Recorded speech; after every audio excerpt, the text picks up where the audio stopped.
Supreme court of Pakistan کے chief justice Gulzar Ahmed نے پاکستان میں احتساب کے عمل پر اور نیب پر بہت اہم سوالات اٹھا دیے ہیں، اور ان سوالات پر بحث جو ہے وہ بہت ضروری ہوگی، اور اس پر آج ہم کچھ بہت اہم قانونی ماہرین کے ساتھ بات چیت کریں گے۔ لیکن اس کے علاوہ بھی کچھ موضوعات بڑے اہم ہیں۔ آپ نے یہ نوٹس کیا ہوگا کہ کچھ دنوں سے پاکستان تحریک انصاف کے ارکان قومی اسمبلی، ارکان صوبائی اسمبلی اور اس کے علاوہ جو ان کے حامی ہیں، میڈیا میں جو بہت سے ان کے حامی ہیں، ان میں مایوسی بہت بڑھنا شروع ہو گئی ہے، اور وہ بہت غم و غصے کا اظہار کرنا شروع ہو گئے ہیں۔ تو یہ معاملہ بھی بہت اہم ہے۔ اور اس کے علاوہ ایک وفاقی وزیر صاحب جو ہیں، انہوں نے سندھ حکومت کی جاری کردہ جو جے آئی ٹی ہے اس کو انہوں نے یہ کہا ہے کہ اس میں کچھ ان کو شکوک و شبہات ہیں، اور انہوں نے چیف جسٹس آف پاکستان سے کہا ہے وہ اس کا خود نوٹس دیں، تو وہ بھی معاملہ بڑا اہم ہے، اس پہ بھی بات کریں گے۔ لیکن یہ جو مایوسی ہے، بڑھتی ہوئی مایوسی، یہ بڑا اہم ہو گیا ہے اس کو فوکس کرنا۔ آپ دیکھیں کہ کراچی میں تحریک انصاف کے قومی اسمبلی کے ایک رکن ہیں جناب ڈاکٹر عامر لیاقت حسین صاحب، وہ اپنی ہی پارٹی کے ایک وفاقی وزیر کے بارے میں کیا کہہ رہے ہیں۔ پاکستان کا سب سے بدتمیز وزیر جو ہے اس کا نام ہے عمر ایوب خان۔ یہ پاکستان کے بدتمیز وزراء میں شمار ہوتا ہے، جو کہ ہماری پارٹی میں ہے۔ لیکن میں چونکہ کھل کر بات کرتا ہوں، اس آدمی سے میں نے floor of the house assembly میں ابھی تب بھی میں نے کہا، عشائیے میں میں نے کہا کہ الیکٹرک کس کی ذمہ داری ہے؟ اگر آپ کی ذمہ داری نہیں ہے تو نیپرا کی ہوگی، نیپرا کی نہیں تو کوئی تو اس کو کہے۔ تو اس پر عمر ایوب خان نے مجھ سے کہا کہ ہمارا کوئی تعلق نہیں کراچی کی الیکٹرک سے، اور ہمارا کراچی والوں کو بجلی دینے سے کوئی تعلق نہیں ہے۔ یہ عمر ایوب خان کے الفاظ ہیں جو انہوں نے مجھ سے کہے۔ تو میں سے یہ بات یہاں پر کہنا چاہتا ہوں کہ تحریک انصاف میں یہ کالی بھیڑیں گھسی ہوئی ہیں، جنہوں کی وجہ سے خان صاحب کو تکلیف پہنچ رہی ہے، اور خان صاحب کو تکلیف پہنچ رہی ہے کراچی کے اس وقت M N As, M P As. ہم کہاں پر اپنا درد لے کر جائیں؟ تحریک انصاف میں کالی بھیڑیں گھسی ہوئی ہیں، کون کہہ رہے ہیں؟ ڈاکٹر عامر لیاقت کہہ رہے ہیں، اور نشاندہی بھی کی ہے، باقاعدہ نام لے لیا انہوں نے اپنے ایک وزیر صاحب کا۔ وزیر صاحب اب جواب دینا چاہیں تو ہمارا پروگرام ان کے لیے حاضر ہے۔ اسی طرح ایک اور ایک پرانے تجربہ کار صحافی ہیں جناب چودھری غلام حسین صاحب، بڑی کھل کر عمران خان صاحب کی حمایت کرتے رہے ہیں، لیکن اب وہ پنجاب حکومت کے بارے میں کیا کہتے ہیں،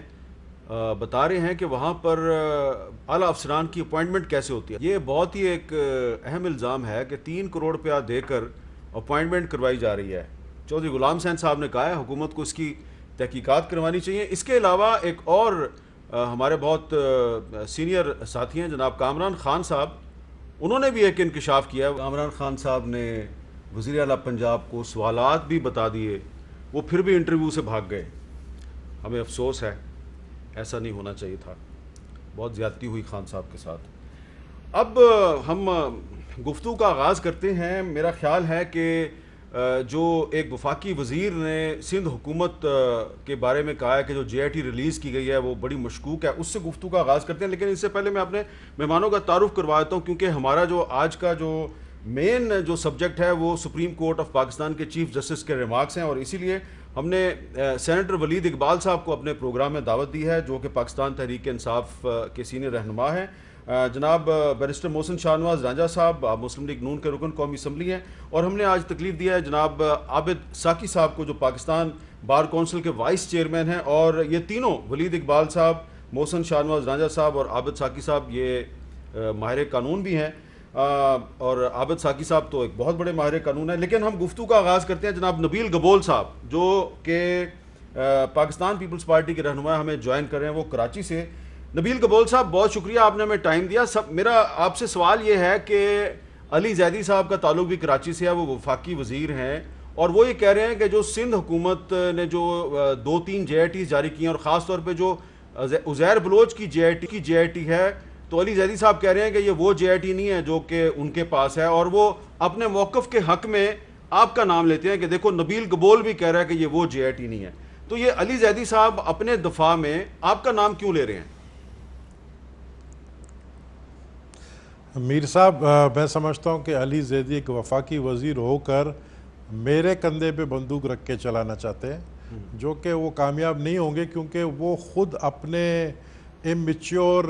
سٹیٹمنٹ جو انہوں نے قومی اسمبلی میں دیا تھا وہ اس میں ہی خود پھنس گئے۔ اب بات یہ ہے کہ انہوں نے کہا کل ایک شو میں ایک چینل میں کہ مجھے ایک لفافہ کوئی چھوڑ گیا تھا موٹر سائیکل پر،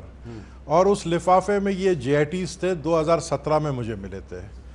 اور بات یہ ہے کہ پہلے میں اس پہ آتا ہوں اور پھر میں آتا ہوں کہ اصلی جی آئی ٹی کون سی اور نقلی کون سی ہے۔ جی تو میں آپ کو آج آپ کے شو میں یہ بریک کرنا چاہتا ہوں کہ اسی رات ایک لفافہ مجھے بھی کوئی میرے گھر پر چھوڑ کر گیا تھا، اور وہ بھی موٹر سائیکل پر آیا تھا، اور وہ بھی ایک خاکی کلر کا لفافہ تھا، اور اس میں، ہاں میں سچ کہہ رہا ہوں، اور وہ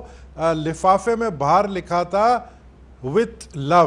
اچھا، اور جب میں نے اندر کھولا تو وہ ایک لو لیٹر ہی نکلا، ہاں۔ لیکن وہ نام جو تھا وہ علی زیدی کا اوپر لکھا ہوا تھا، تو میرا لفافہ وہاں چلا گیا غلطی سے، اور اس کا لفافہ میرے گھر پر آ گیا۔ اچھا، تو میں ایکچولی انتظار کرتا رہا، کیونکہ میں نے کسی سے جے آئی ٹی مانگی تھی، اس وقت میں پیپلز پارٹی جوائن نہیں کیا تھا میں نے، تو میں یہ دیکھنا چاہ رہا تھا جے آئی ٹی میں کیا تھا، تو وہ میں نے کسی سے منگوائی تھی، تو وہ غلطی سے اس کے گھر چلا گیا، اور اس کا جو لیٹر تھا وہ میرے گھر آ گیا۔ بہرحال وہ میں نے لو لیٹر پڑھا، مجھے پتا چلا وہ کس کی طرف سے تھا۔ لیکن میں اب آتا ہوں حقیقت پر، کہ جو میں نے کہا، جس کو مجھے استعمال کر رہے ہیں پی ٹی آئی والے ہر بات پر، علی زیدی خاص کر، کہ نبیل گبول نے بھی کہا تھا کہ یہ جے آئی ٹی نقلی ہے۔ بھائی میں نے نقلی نہیں کہا تھا، میں نے کہا تھا بہت ساری چیزیں مسنگ ہے اس کے اندر، جو کرائم کی ہیں عزیر بلوچ نے، وہ بھی بات بتائیں اس جے آئی ٹی میں، کہ کس طرح ایک 15 سال کے، ایک 17 سال کے بچے کے گردن کو کاٹ کر اس کو کھمبے سے رکھا گیا ایک دن تک کوئی اس کو نہیں اتارے، تاکہ یہ سب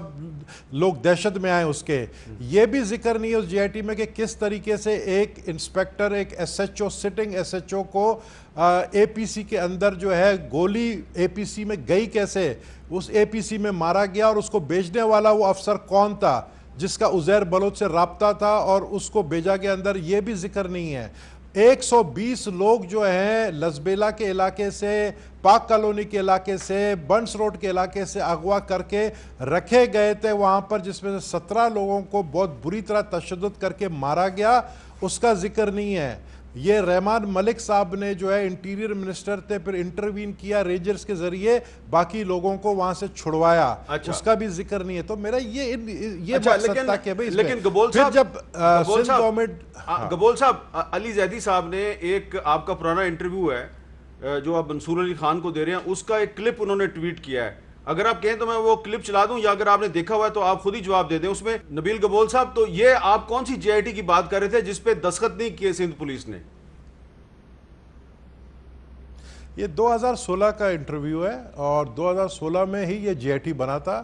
اس وقت 3 جے آئی ٹیز بنے تھے، اچھا، اور ان تینوں جے آئی ٹیز کے اوپر یہ جو ادارے ہیں، اداروں کا آپس میں رفٹ تھا، اور ایک جے آئی ٹی پہ تو کسی کا سگنیچر نہیں تھا، کیونکہ اس پہ ڈیڈ لاک ہو گیا۔ دوسرے میں جو ہمارے ادارے ہیں اور پولیس کے درمیان جو ہے آپس میں اختلافات ہوئے، تو پولیس کے 2 افسروں کا اس میں دستخط نہیں تھا۔ میں نے اس حوالے سے بولا کہ اس جے آئی ٹی کو دستخط کر کے پبلک کیا جائے، اور میں وہ بات پہلے بھی کرتا تھا، آج بھی میں کر رہا ہوں، اور خدا کا شکر ہے کہ سندھ گورنمنٹ نے پبلک کیا۔ بات یہ ہے کہ اصلی نقلی کو دیکھنے کے لیے، بات یہ ہے کہ علی زیدی نے کہا کہ میرے پاس اصل جے آئی ٹی ہے جس میں 2 لوگوں کے 2 افسر کے سگنیچر نہیں ہیں، اور ان 4 لوگوں کے سگنیچر ہیں جو کہ وفاقی اداروں کے انڈر آتے ہیں، وفاقی حکومت کے انڈر آتے ہیں۔ آپ کا تو بڑا آسان ہے، آپ چیف جسٹس سے اپیل کر رہے ہیں سو موٹو ایکشن کا، آپ خود ایک وفاقی وزیر ہیں، آپ پرائم منسٹر کو کہیں کہ اس اداروں سے پوچھیں کہ وہ 4 افسروں نے 2 سائن، ڈبل سائن کیسے کر لیے، یعنی 2 الگ الگ جے آئی ٹی پہ کیسے سائن کیے، وہی آپ کو بتائیں گے اصلی کون ہے، نقلی کون سا ہے۔ اس وقت اصلی اس کو مانا جائے گا جس میں سب کے سگنیچرز ہیں، اور وہ سب کے سگنیچرز والے سندھ گورنمنٹ نے جے آئی ٹی پیش کر دیا۔